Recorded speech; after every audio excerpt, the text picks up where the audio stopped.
So, after 3 long years, the first 2 episodes have finally dropped, and the big question is, was Agatha All Along worth the wait? I'd love to hear your thoughts in the comments, stick around to hear my thoughts too.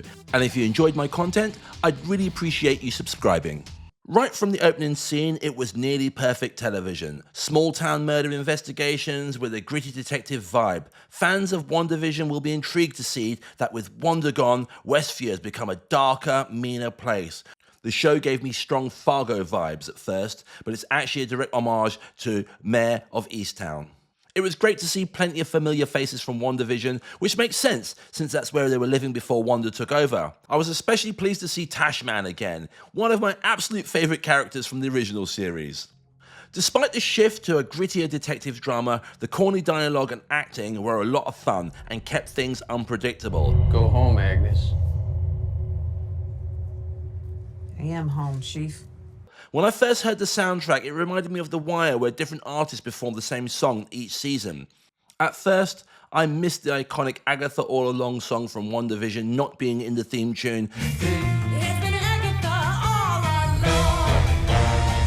But I quickly realised it wouldn't have fit this new, darker tone, which is definitely not the quirky comedy its predecessor was. This first episode unravelled at a good pace, with dramatic music perfectly matching the tension. Good to see you too, Agnes. Then we get to Aubrey Plaza as Rio Vidal. Her cryptic conversation with Agatha had clear Morpheus vibes, with lines that feel intentionally out of place, like, "Is this really how you see yourself?" The show does a great job of using show, don't tell. I especially love the scene where Agatha visits a child's room, untouched for years, and then we see the name, Nicholas Scratch. For those unfamiliar in the Marvel comics, Nicholas Scratch is Agatha's son and leader of the secret magical community, the New Salem. He's convinced that Agatha betrayed them, leading to a major confrontation where he's eventually banished from the Dark Realm. The character introductions are done well. The teen burglar caught trying to rob Agatha's house, and Mrs. Hart from WandaVision now appears as Sharon Davis in this version of Westview, running him over, was absolutely hilarious entrance. A standout moment is when Agatha visits the morgue and Vidal convinces her to escape. The sequence includes a fun montage of her WandaVision outfits. My personal favourite is her 80s workout gear.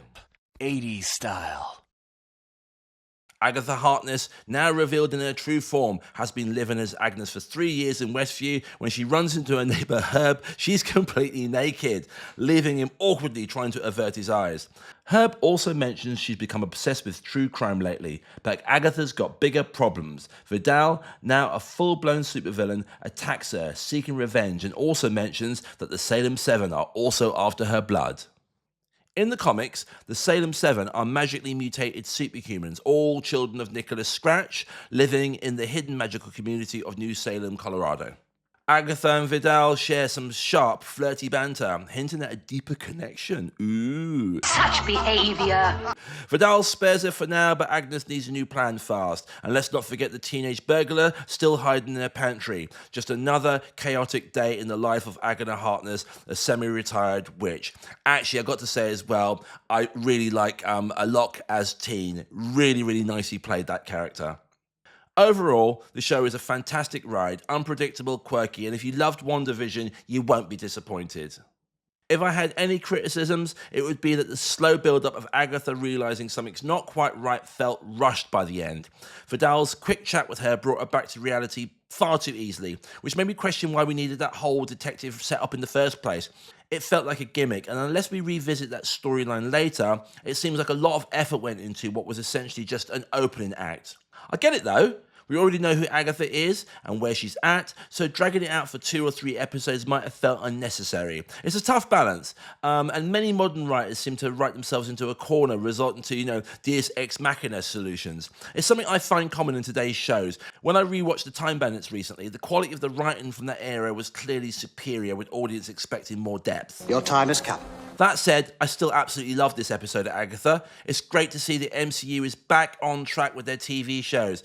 Even if it doesn't quite reach the heights of their Netflix Daredevil, Luke Cage, Jessica Jones, or The Punisher. Let's not mention Iron Fist. Don't want to talk about it. But hey, we're off to a strong start. So what did you think? Did Agatha All Along live up to the hype, or did it leave you wanting more? Or did you think it was pants? I'm excited to hear your thoughts, good or bad, in the comments below.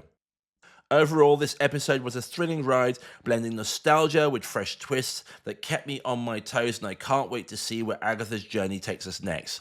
If you enjoyed this breakdown and want to keep up with all things Agatha and the MCU, don't forget to hit that subscribe button. Your support means the world to me and helps me create more content for you. Thank you for watching, and until next time, stay magical.